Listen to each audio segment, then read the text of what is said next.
How are you getting on, folks? Look at with Thurles not going on, it was definitely a disappointment. I was really hoping for a very nice day. Looked like it was going to go ahead. Things were looking good. Couple of hours before the off, it failed an inspection. So look, that's going ahead for Monday. So I'll be back again Sunday anyway, providing the weather is still holding up. Um, for Thurles, it'll probably be the same horses again. I can't be too sure, but just to, I suppose, to keep the analytics up on YouTube side of things, I will be covering Thurles again without a shadow of a doubt. Moving on to Naas tomorrow. God, I don't know. It's a hard one to call. I know there's an inspection in the morning because there's supposed to be 5 centimeters of snow. Now, look, we've been hearing that there was going to be snow every single day this week. The only day we had snow was the day Thurles was called off. Now, saying that, we're over about 2 hours away from Naas here, so it's a bit hard for me to say. But in terms of my thoughts on the subject, it's not freezing here. It's cold, but it's not freezing. There's no snow. It doesn't look like there's going to be snow anyway. Say this side of the country. Um, so in my personal opinion, I think Naas is going to be on tomorrow. It looks like it's going to be soft to heavy. So you want to have a fairly decent mudlark, and you want to have a horse that's going to handle conditions. It's as simple as that. Commonly known as the punter's graveyard, where uh, we we we christened it the Peaky playground the last day, considering we did absolutely unbelievable. It was as close to a clean sweep, I think, as you'll ever get. The only one that actually let us down was Lanarige for Oliver McKiernan, who finished third, a very good third as well at that, who runs again here tomorrow. But looking down through the card, it looks like it's going to be a race that's going to favour the ones at the top of the market. There are some very good horses running, but there's some very clear cut horses in here as well. I'll be going through them basically as best I can, and hopefully we'll be able to pick out a few winners if it goes ahead at all. 12:35, the first race off. It's a tricky enough race here. It's between Captain Kangaroo and the Henry de Bromhead horse. I do like the look of Henry's horse, but when you're looking at overall form, this Captain Kangaroo stands out a country mile in in bad weather. Uh, Beat the likes of Kilcruit in its debut bumper. That was in Clonmel when Kilcruit was actually trained by Tony Mullins that particular time. Since then, Kilcruit has since been sold on to I think it's the Matheson family. I think the colours, but trained by Willie, became a revelation there this year. Looks certain to be one of the favourites for the champion bumper, and looks to be a very decent sort. Now, looking at it this way, right? Captain Kangaroo hasn't really taken the hurdles, and when you're looking at hurdle form and overall jumping ability, you would be siding with the Henry de Bromhead horse. But in terms of what the Henry de Bromhead horse has met, compared to Captain Kangaroo, it's night and day. This Captain Kangaroo had Kilcrew at 4 lengths in behind him in Clonmel that particular day, and the way Kilcrew has since come on, you'd imagine that this Captain Kangaroo should, like, if jumping holds up, it should run out a fairly comfortable victory. At 8-13 though, I wouldn't be backing it singly, not a hope in hell.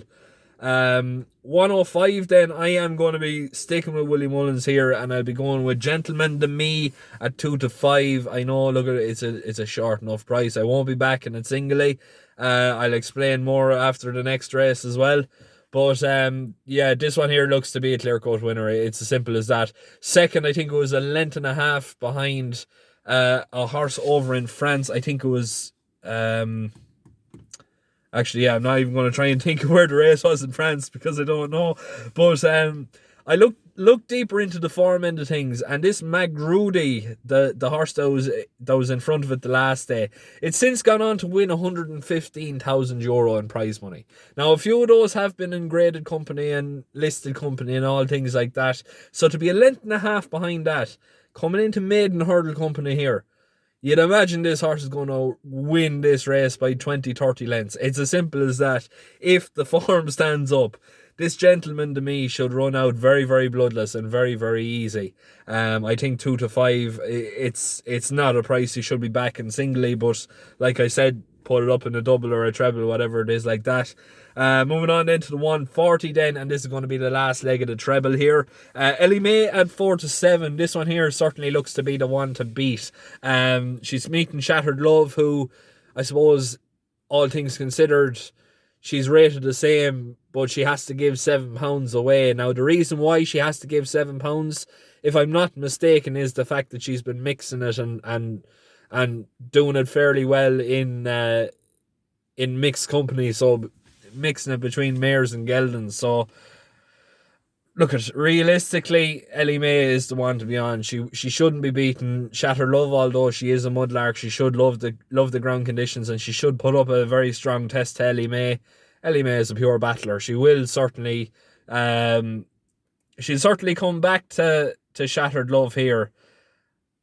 Or else Shattered Love. No, Shattered Love is probably going to set the pace tomorrow. So you'd be expecting Ellie May to start closing, coming around the final bend. Coming up, say, to 2 from home. She should be level. And then I would be expecting, as soon as they land, just to start seeing Ellie May start pushing clear. And she should be able to win the race by 3 or 4 lengths anyway. I wouldn't say it's going to be a clear-cut victory, but she should be good enough here to beat Shattered Love, especially with the form that Gordon Elliott has been in. I think 6% over the past 2 weeks. Compared to Willie Mullins' 40%, it's night and day. Look, I certainly think Ellie May is the one to be on here. 215 then is going to be a more realistic bet. Lanarige at 9 to 2. We spoke briefly on this earlier on in the video. This one here is going to be my selection for this particular race. Look at it, it's wide open. This favourite here, it was a very decent winner last time out. Or was it second? It was either first or second last time out. But this Lanarige looks to be a very, very decent thing. It's one. It went in a string of victories. I think it was 3 or 4 over hurdles. Last year or the year before. I think it was the year before. I think it was 2018. Oh, so 3 years ago now at this stage. But yeah, it won a very competitive hurdle in Naas that particular year. I think it was 2018 now. I'm not 100% sure. You'd have to look back on the form here, but there's a string of victories there. I think it's 3 or 4 in a row. And one of those was in Naas. Now, if you look into that form in Naas, there's a horse in there called Max Dynamite that was something like, I think, 11 or 12 lengths behind Lanarige the day he won. Now, Max Dynamite has since gone on to win, I think, close to $1 million in prize money. Obviously sporting the Richie colours. Now, a couple of those have been on the flat, so that explains why the prize money is so big. But yeah, Max Dynamite's a fairly fair goer, and he is a fair horse to have 10 or 11 lengths in behind him. I think Lanarige should be well capable here. Put in a very good performance last time out over course and distance. Just unlucky, I suppose, not to get to them and not to kick on when the going got tough. But realistically, there was 2 very decent horses in ahead of him there, and he should be well capable of polishing this field off here fairly easily. Now, he is 9 to 2. I would suggest a bit of an each way, considering the prices or the fractions are a quarter of the odds. You would be getting slight profit here, just considering the fact that he has been a little bit frustrating and he has found it a little bit hard to get his head in front. That's probably the only reason why I would be suggesting each way. 250 then is going to be a very competitive hurdle, but it's going to hold my nap of the day. Druid's Altar here at 2 to 1. This one stands out a country mile. It beat Autumn Evening, who is favourite here, ridden by Robbie Power for Jessica Harrington in Fairy House, if I'm not mistaken, last time out. It was second that particular day when Autumn Evening was third. So realistically, they're both fairly well matched. Obviously, they're running off the same weight here, but Hugh Morgan takes off £5 for Joseph O'Brien's charge here, which is very, very interesting. Now, look at Jessica Harrington. Like, she is a very, very decent trainer, and I'm not saying anything against her, but she hasn't been lighting the thing, or lighting up the the fields in recent months, and she just hasn't been in great form overall. So I would be slightly concerned at taking a price at 15 to 8 here for Autumn Evening. Drew's Altar obviously coming from Joseph O'Brien's yard, who have been in fairly decent form. Joseph's horses are known to really come on for their second run, so you should be expecting a very decent run here, and I would be surprised if Autumn Evening can overturn the form. I think the fact that, look, it's certainly interesting, the fact that Hugh Morgan takes off £5. So technically, look, technically this Druid Altar is getting £5 for beating Autumn Evening by I think it was quarters of a length that particular day. So in all things considered, Druid's Altar is the best weighted, it's the best chance, and overall it should be the hardest horse to beat. I can honestly say 2-1 is a very decent nap of the day. 325 then is going to be the next best. We're going straight from the nap to the next best, and this horse has been heavily punted in here for Eddie Cawley, I think is the trainer here, called Don't Go Yet. It was a very decent second last time out. I think it was in Punchestown, if I'm not mistaken, but it's clear to see that the horse is coming on in form. It was fifth going over 2 from home, was going into third over the second, or going over the last, and it just got denied on the line. If it produces a run like that, Naas is going to suit him down to the ground. It should be very easy for him. I think 7-2, get it while the price is hot. I can't imagine the fact that the horse being heavily punted, the fact that you're going to get 7-2 come this time tomorrow, or race time tomorrow. I think it's going to be too well set up for him, and I just think that it's going to take some weapon of a horse to go and beat it down tomorrow. It should be very well tuned, and it should be well capable of polishing this field off. And I think 7-2 is a great price. 4 o'clock then is going to be my patron pick of the day, so I'm not going to be taking it. 4:35 then is going to be an interesting one. Wild Hunt for Dennis Hogan and Patrick Mullins for Hilltop Racing, currently priced in around 7-1. In my opinion, is a great each way bet, and let me tell you why. This horse here is by Dubawi. Dubawi is definitely one of the leading sires in the breeding industry for flat racing in particular. Now, since going to Dennis Hogan's, bought by James McCauley, look at James McCauley's a very shrewd man to buy horses, and it's known the fact that he loves to get a nice bit of a deal, and he doesn't necessarily spend a hell of a lot of money on very decent horses. Now, the way I'm looking at this here is, right, Wild Hunt, it's a cast off from Godolphin. Now, I think the last cast off from Godolphin that Dennis Hogan trained for Hilltop was Skeptical. Now, I'm not 100% sure on that, but I'm nearly certain it is. Obviously, look, at Skeptical turned out to be one of the best sprinters in Ireland, and rated the highest sprinter in Ireland as well. So, you know, it's just very interesting, the fact that James McCauley spotted this particular horse for I think it only cost him 1,600 or something like that. I'm not 100% sure, but I think I seen it somewhere that it only cost him 1,600. Now, another thing as well that I'm sort of looking at here, right, is the fact that Patrick Mullins rides. Now, you'd imagine if Dennis Hogan really wanted to, if it was only really out for, I suppose, an education run to see what the connections had, basically, in terms of capability of a horse, you'd imagine Dennis Hogan would ride it. The fact that he's been riding a few of his horses, say, over in England and Scotland whenever he would travel, and it's just a little bit interesting, the fact that they've booked Patrick Mullins here, who is the top national hunt amateur in the country, especially with bumpers. Like, these bumpers are Patrick's forte, really, and it's clear to see why, with the firepower that Willie Mullins has in his locker. But I just think at 7-1, it's worth a bit of an each way punt. There's not many horses in here that have real great breeding behind it. Dubawi, obviously, look at it, got plenty of bull, plenty of stamina.